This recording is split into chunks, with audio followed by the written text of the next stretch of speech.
Denmark کے اندر ایک متنازع قانون سامنے آیا ہے جس کے مطابق کہا یہ گیا ہے کہ ڈنمارک کی نیشنلٹی لینے والے ہر شخص کو وہاں کے جو عہدیدار ہوتے ہیں، میئر جسے کہتے ہیں، اس عہدیدار سے مصافحہ کرنا لازمی ہوگا، ہاتھ ملانا لازمی ہوگا۔ اس میں بالخصوص اس قانون کو اس لیے متنازع قرار دیا جا رہا ہے کیونکہ اس کا ہدف جو ہے وہ مسلمانوں کے خلاف استعمال کرنا ہے، کیونکہ ڈنمارک کے اندر بہت سی خواتین جو ہیں وہ بھی میئر کے عہدے پر فائز ہیں یا وہ سرکاری عہدے پر فائز ہیں۔ ظاہر سی بات ہے دنیا بھر میں بالخصوص شام کے اندر جو بربریت ڈھائی گئی، یورپ اور مغرب نے جس طرح سے وہاں کے مسلمانوں کو نشانہ بنایا، جس کے بعد مسلمان شام سے ہجرت کرنے پر مجبور ہوئے اور جو پڑوسی ممالک تھے ترکی سے ہوتے ہوئے جب وہ یورپ میں پہنچے تو ڈنمارک میں بھی بہت سے مسلمان جو شامی مہاجرین ہیں وہ موجود ہیں، ان کی نیشنلٹی یا ان کی شہریت کا جو معاملہ ہے وہ بھی وہاں پر چل رہا ہے۔ تو اس واقعے کے بعد اس قانون بنایا گیا کہ اگر کوئی بھی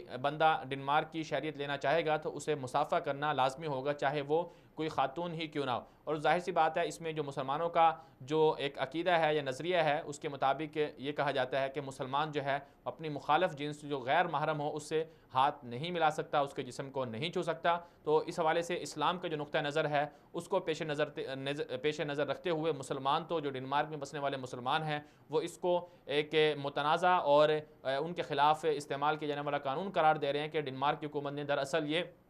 مسلمانوں کے خلاف جو ہے اس قانون کو استعمال کرنے کے لیے اس طرح کی حرکت کی ہے، اس طرح کا قانون بنایا ہے کہ یہ جو مسلمان ہیں وہ جب ڈنمارک کی شہریت لیں گے تو وہ خواتین سے بھی ہاتھ ملائیں۔ تو یہ ایک طرح کا یورپ کا ایک رویہ ہے جو اسلام اور مسلمانوں کے خلاف جو ہے یورپ کا چہرہ جو ہے وقتاً فوقتاً ظاہر ہوتا رہتا ہے کہ کس طرح سے یورپ مسلمانوں سے اور اسلام سے تعصب اور نفرت کا سلوک کرتا ہے۔